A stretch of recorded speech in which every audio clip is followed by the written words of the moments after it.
Hello friends, welcome to my YouTube channel School of Knowledge. आज मैं आपके लिए भूगोल विषय की पाठ योजना लेकर आई हूं, जिसका प्रकरण है चक्रवात। आइए देखते हैं कि चक्रवात के लिए पाठ योजना कैसे तैयार करेंगे। इसके लिए हम सबसे ऊपर लिखते हैं पाठ योजना संख्या, फिर लिखेंगे छात्राध्यापक या फिर छात्राध्यापिका का नाम, फिर देंगे विद्यालय का नाम। विद्यालय का वो नाम होगा वो लिखेंगे जहाँ पे आप ट्रेनिंग ले रहे हैं बीएड के लिए। उसके बाद हम एक टेबल बनाते हैं जिसके अंतर्गत इन 6 बिंदुओं को लिखा जाता है, जिसमें पहला बिंदु है दिनांक। दिनांक वो दिनांक होगा जिस दिन आप शिक्षण कार्य करेंगे। दूसरा है कक्षा, तो ये कक्षा 7 के लिए है विषय, इसका सामाजिक विज्ञान है। उप विषय भूगोल है, चक्र 7वां है और अवधि जो है 40 मिनट की है। ठीक है, तो इस तरह से हम एक टेबल तैयार कर लेते हैं। उसके बाद लिखते हैं प्रकरण। तो प्रकरण है हमारा आज का चक्रवात। प्रकरण के बाद नंबर आता है सामान्य उद्देश्य का। सामान्य उद्देश्य जो होता है वो आपके विषय से संबंधित होता है। तो हमारा विषय क्या है? भूगोल। तो हम जो भी उद्देश्य को लिखेंगे भूगोल विषय को ध्यान में रख के लिखेंगे। तो इसमें हमारा पहला है कि छात्रों में भूगोल विषय के प्रति रुचि उत्पन्न करना। दूसरा, छात्रों को भूगोल के द्वारा स्थल संबंधित तथ्यों की जानकारी देना। तीसरा, छात्रों को भौगोलिक परिस्थितियों के अनुसार जीवन जीने का ज्ञान प्रदान करना। चौथा, छात्रों को सामाजिक एवं मानसिक विकास करना। पांचवा, छात्रों का सामाजिक विज्ञान की उपयोगिता बताना। और छठा है छात्रों को प्राकृतिक सौंदर्य का ज्ञान प्रदान करना। ठीक है, उसके बाद नंबर आता है विशिष्ट उद्देश्य का। तो विशिष्ट उद्देश्य में हम 3 तरह के उद्देश्य की चर्चा करते हैं। तो पहला उद्देश्य है ज्ञानात्मक उद्देश्य, जिसमें हम लिखते हैं कि छात्र चक्रवात के बारे में जान सकेंगे और छात्र चक्रवात से बचाव के बारे में जान सकेंगे। दूसरा होता है बोधात्मक उद्देश्य, उसके अंतर्गत हम लिखते हैं कि छात्र चक्रवात के बारे में समझ सकेंगे।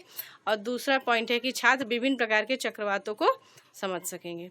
तो मतलब ज्ञानात्मक में क्या कि उनको पहले जानकारी दी, अब बोधात्मक है वो उसको समझने की कोशिश करेंगे। फिर तीसरा उद्देश्य होता है क्रियात्मक उद्देश्य। क्रियात्मक उद्देश्य जैसा नाम से स्पष्ट है, मतलब उनको ज्ञान मिल गया, किसी चीज़ की जानकारी मिल गई, वो उसके बारे में समझ गए, तब उनका क्या काम होता है बच्चों का कि वो दूसरों को भी बताएं, उस पर चर्चा करेंगे। तो ये हो गया आपका क्रियात्मक उद्देश्य। तो इसके अंतर्गत हम लिखते हैं कि छात्र चक्रवात के बारे में बता सकेंगे और छात्र चक्रवात से कैसे बचाव करेंगे इसका अन्य लोगों को बता सकेंगे। उसका नंबर आता है सहायक सामग्री का। तो सहायक सामग्री में हम लिखते हैं कि चक्रवात को दर्शाता चार्ट पेपर और शिक्षण उपयोगी सहायक सामग्री। फिर लिखते हैं पूर्व ज्ञान। पूर्व ज्ञान में जैसा कि हमें पता है कि जो प्रकरण निकलवाया जाता है पूर्व ज्ञान पर आधारित होता है, तो इसमें पूर्व ज्ञान हमें जरूर देना होता है कि पूर्व ज्ञान क्या मतलब छात्रों का प्रारंभिक ज्ञान, मतलब छात्र किसी चीज़ के बारे में कितना जानते हैं। तो इसमें हम लिखेंगे कि छात्र अपने आसपास घटित होने वाले प्राकृतिक आपदाओं के बारे में सामान्य जानकारी रखते हैं। ठीक है, उसका नंबर आता है प्रस्तावना का। तो प्रस्तावना के लिए हम प्रश्न बनाते हैं जिसमें हमें प्रकरण निकालना होता है। तो इसमें हम 4 से 5 प्रश्न पूछते हैं और इसका भी एक तरीका होता है निकालने का। आइए देखते हैं कि किस तरह से प्रश्न तैयार किए जाते हैं प्रस्ताव के। तो इसमें इस तरह से टेबल बनाते हैं जिसके अंतर्गत ये 3 कॉलम होते हैं, क्रम संख्या, छात्राध्यापक या छात्राध्यापिका कथन और छात्र क्रिया, छात्र कथन। ठीक है, तो शिक्षक का प्रश्न करती है कि बच्चों बताओ पेड़ों की पत्तियां हिलती हुई क्यों दिखाई देती हैं। तो बच्चे क्या आंसर करेंगे? वायु या हवा के चलने के कारण जो है पेड़ों की पत्तियां हिलती हैं। फिर हमने क्या किया कि इसको लेके नेक्स्ट क्वेश्चन बनाएंगे, नेक्स्ट प्रश्न बनाएंगे, यदि हवा तेज तेज चलती है तो इसे हम क्या कहते हैं। तो बच्चे क्या आंसर करेंगे? इसे आंधी या तूफान कहते हैं। फिर हम क्या करेंगे? फिर हमने यहाँ से उठाया आंसर को, उसको लेकर नेक्स्ट क्वेश्चन बनाएंगे कि यदि तूफान अगर समुद्री तट से उठकर आता है तो उसे हम क्या कहते हैं।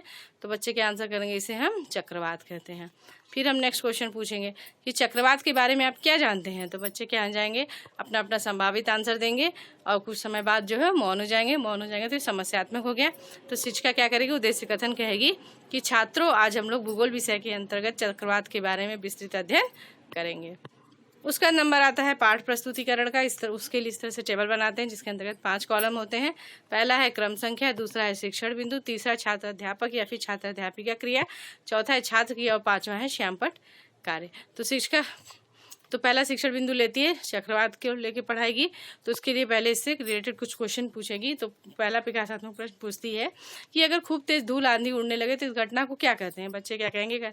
इसे हम आंधी कहते हैं या फिर दूसरे शब्दों में बवंडर भी कहते हैं कहीं कहीं। ठीक है, फिर हम नेक्स्ट क्वेश्चन पूछेंगे, अच्छा तो ये चक्रवात क्या होता है।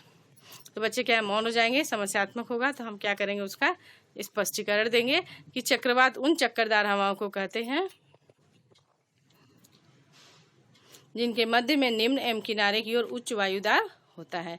वायुमंडल में स्थानीय दशाओं के कारण भंवर उत्पन्न होता है जो भयंकर झंझावातों का रूप धारण कर लेते हैं, जिन्हें चक्रवात कहा जाता है। ये विभिन्न आकार के होते हैं। इनका आकार 80 से 300 किलोमीटर तक होता है। इनकी गति 30 किलोमीटर प्रति घंटा से 64 किलोमीटर प्रति घंटा होती है। चक्रवात में हवाएं जो होती हैं बाहर से केंद्र की ओर चलती हैं। ठीक है, बाहर से केंद्र की ओर चलती हैं। उसके बाद हम इधर क्या करेंगे, श्यामपट्ट पे भी बना के दिखा देंगे कि जो चक्करदार हवाएं होती हैं उनको हम क्या कहते हैं, चक्करदार हवाओं को चक्रवात कहते हैं। फिर दे दिया कि इसमें हवाओं की गति उत्तरी गोलार्ध में घड़ी की सुइयों के विपरीत दिशा में तथा दक्षिण गोलार्ध में घड़ी की सुइयों के अनुकूल होती हैं। फिर इसको डायग्राम बना के भी दिखा दिया कि जैसे इस तरह से बनाएगी, कैसे हवा घूम रही है गोल गोल, तो उत्तरी गोलार्ध में क्या होगा, विपरीत दिशा में देखिए सुई जो है इस डायरेक्शन में हवा जा रहा है, यानी कि सुई की घूमने की विपरीत दिशा है। और दक्षिणी गोलार्ध में क्लॉकवाइज, जैसे जैसे सुई घूमती है वैसे वैसे हवा जब जाती है तो इसको हम क्या कहेंगे, दक्षिणी गोलार्ध की हवा पवंडर है। ठीक है, उसका बाद इससे रिलेटेड बोधात्मक प्रश्न पूछ लेंगे कि वे चक्करदार हवाएं जिनको मध्य में निम्न तथा किनारे की ओर उच्च वायुदाब होता है वो क्या कहलाती हैं, तो बच्चे क्या आंसर करेंगे, चक्रवात कहलाती हैं। फिर नेक्स्ट क्वेश्चन पूछेंगे कि चक्रवात की गति कितनी की होती है, तो बच्चे क्या आंसर करेंगे, 30 से 64 किलोमीटर प्रति घंटा होती है। फिर हम नेक्स्ट अगला शिक्षण बिंदु लेंगे, तीसरा चक्रवात के प्रकार।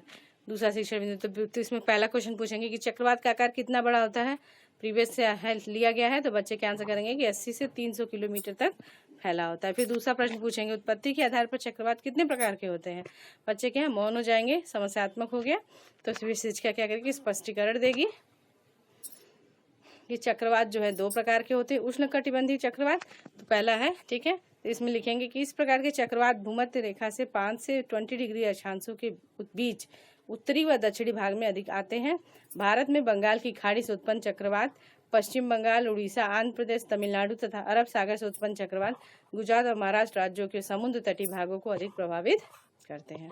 और क्या लिख दिया इसके बारे में कि उष्णकटिबंधीय चक्रवात बड़े विनाशकारी होते हैं। इन्हें चीन सागर में टाइफून, मैक्सिको की खाड़ी में टॉर्नेडो, पश्चिमी द्वीप में हरिकेन तथा बंगाल की खाड़ी में चक्रवात कहते हैं। ठीक है, चक्रवात के प्रकार हो गए।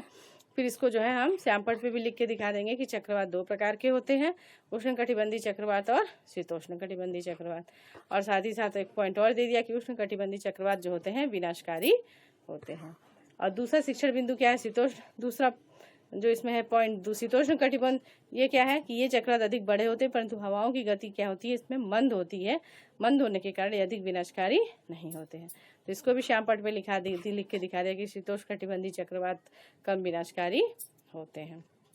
तो ये था हमारा दूसरा शिक्षण बिंदु। फिर इससे रिलेटेड बोधात्मक प्रश्न पूछ लिया कि चीन सागर में उत्पन्न चक्रवात को किस नाम से जानते हैं, तो बच्चे के आंसर करेंगे टाइफून के नाम से, क्योंकि ऊपर पढ़ा रखा है। फिर दूसरा प्रश्न पूछ लिया कि शीतोष्ण कटिबंधीय चक्रवात कैसे होते हैं, क्या विनाशकारी, ज्यादा विनाशकारी होते हैं, कम होते हैं, तो बच्चे के आंसर करेंगे कि ये कम विनाशकारी होते हैं। फिर नेक्स्ट शिक्षण बिंदु है चक्रवात से बचाव। तो फिर इससे रिलेटेड विकासात्मक प्रश्न पूछेंगे कि मैक्सिको की खाड़ी से उठने वाले तूफान को क्या कहते हैं, तो बच्चे के आंसर करेंगे उसे टॉर्नेडो कहते हैं। फिर नेक्स्ट क्वेश्चन पूछा कि पश्चिमी द्वीप में तूफान को किस नाम से जाना जाता है, तो बच्चे के आंसर करेंगे इसे हरिकेन के नाम से जाना जाता है। तो फिर हम नेक्स्ट क्वेश्चन पूछेंगे अच्छा चक्रवात से किस प्रकार बचाव किया जा सकता है, तो बच्चे अपने अपने संभावित आंसर देंगे। फिर मौन हो जाएंगे तो वो समस्यात्मक हो गया। जब समस्यात्मक हो गया तो शिक्षिका क्या करेगी, स्पष्टीकरण देगी। तो क्या स्पष्टीकरण है, तो इसमें पहला पॉइंट है कि संचार माध्यम, कौन कौन से संचार माध्यम है, रेडियो, दूरदर्शन, समाचार पत्र आदि द्वारा सूचना मिलने पर समुद्र के समीप मछली पकड़ने न जाए। फिर दूसरा पॉइंट क्या है कि चेतावनी प्राप्त होने पर समुद्र तट तथा नदियों के डेल्टा क्षेत्र से दूर सुरक्षित स्थान पर चले जाएं। और तीसरा है कि चक्रवात के समय घर के भीतर रहें तथा दरवाजे व खिड़कियां बने, साथ ही अनाज, स्वच्छ जल एवं खाद्य सामग्री को सुरक्षित स्थान पर रख लें। फिर चौथा पॉइंट है कि चक्रवात के कारण टूटे पुल, भवन, पेड़, बिजली के खंभे, तारों को न छुएं एवं घर की बिजली का लाइन काट दें। ठीक है, तो ये हो गया चक्रवात से बचाव के उपाय। साथ साथ श्यामपट्ट पे भी कुछ लिख के दिखा देंगे कि बचाव कैसे कर सकते हैं। तो बचाव के लिए क्या लिख दिया कि पहला संचार माध्यम से सूचना प्राप्त होने पर समुद्र के समीप नहीं जाना चाहिए और चक्रवात के समय घर के अंदर सभी खिड़की दरवाजे बंद करके रहना चाहिए। ठीक है, तो हमने श्यामपट्ट पे भी लिख के दिखा दिया। उसका नंबर आता है बोधात्मक प्रश्न का। तो इससे रिलेटेड जो हमने शिक्षण बिंदु उससे पढ़ा है उसी में से 2 क्वेश्चन पूछ लिया कि अच्छा बताइए बच्चों की चक्रवात से बचाव के लिए समुद्र तट से दूर जाना चाहिए, उसकी तरफ जाना चाहिए, तो बच्चे के आंसर करेंगे समुद्र तट से दूर जाना चाहिए। फिर नेक्स्ट क्वेश्चन पूछ लिया कि चक्रवात के समय घर में रहना चाहिए, खुले में रहना चाहिए, तो बच्चे के आंसर करेंगे घर के अंदर रहना चाहिए। तो ये था हमारा तीसरा शिक्षण बिंदु। तीसरे शिक्षण बिंदु के बाद नंबर खत्म हो गया ये पाठ प्रस्तुतिकरण। फिर नंबर आता है पुनरावृत्ति प्रश्न का। तो जो पुनरावृत्ति प्रश्न होते हैं, जो आपने शिक्षण बिंदु लिया है उसी शिक्षण बिंदु से लेके पूछे जाते हैं। तो हमारा पहला पुनरावृत्ति प्रश्न हो गया कि चक्रवात किसे कहते हैं। फिर नेक्स्ट क्वेश्चन पूछ लिया कि उष्णकटिबंधीय चक्रवात के बारे में बताइए। फिर तीसरा पूछ लिया कि चक्रवात से बचाव के 2 उपायों को बताइए। ठीक है, तो ये शिक्षण बिंदु के अंतर्गत ही हमने 3 क्वेश्चन पुनरावृत्ति प्रश्न पूछ लिया।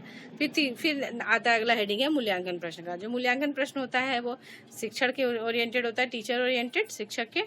तो इसमें हम कोई भी क्वेश्चन पूरा जो अब तक पढ़ाया गया है पाठ्य वस्तु, उसके अंतर्गत हम कोई भी क्वेश्चन बच्चों से पूछ सकते हैं। तो इसमें पहला क्वेश्चन पूछा कि चक्रवात का आकार तथा गति कितनी होती है।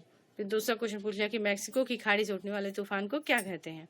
और तीसरा प्रश्न है कि किस चक्रवात की तुलना में शीतोष्ण कटिबंधीय चक्रवात कम विनाशकारी होता है। उसका नंबर आता है श्यामपट्ट सारांश का। तो श्यामपट्ट सारांश में हम लिखते हैं कि पहला है चक्रवात। चक्रवात उन चक्करदार हवाओं को कहते हैं जिनके मध्य में निम्न तथा किनारे की ओर उच्च वायुदाब होता है। फिर चक्रवात के प्रकार में देखिए 2 प्रकार के होते हैं, उष्णकटिबंधीय और शीतोष्णकटिबंधीय। तो उष्णकटिबंधीय जो होते हैं विनाशकारी होते हैं और शीतोष्ण कैसे होते हैं, कम विनाशकारी होते हैं। ठीक है, उसका नंबर आता है गृह कार्य का। तो गृह कार्य में हमने दे दिया बच्चों को कि चक्रवात किसे कहते हैं, ये कितने प्रकार के होते हैं तथा चक्रवात से बचाव कैसे करना चाहिए, ये सब याद करके आना है। तो फ्रेंड्स, ये थी हमारी आज की पाठ्य योजना चक्रवात के बारे में। फ्रेंड्स, आपको मेरी वीडियो कैसी लगी कमेंट करके जरूर बताइएगा। अगर आपको अच्छी लगी हो तो प्लीज़ इसे लाइक करें, शेयर करें और मेरे चैनल को सब्सक्राइब करें। नेक्स्ट लेसन प्लान में आपसे फिर मुलाकात होगी। तब तक के लिए आप अपना ध्यान रखें। Take care, bye.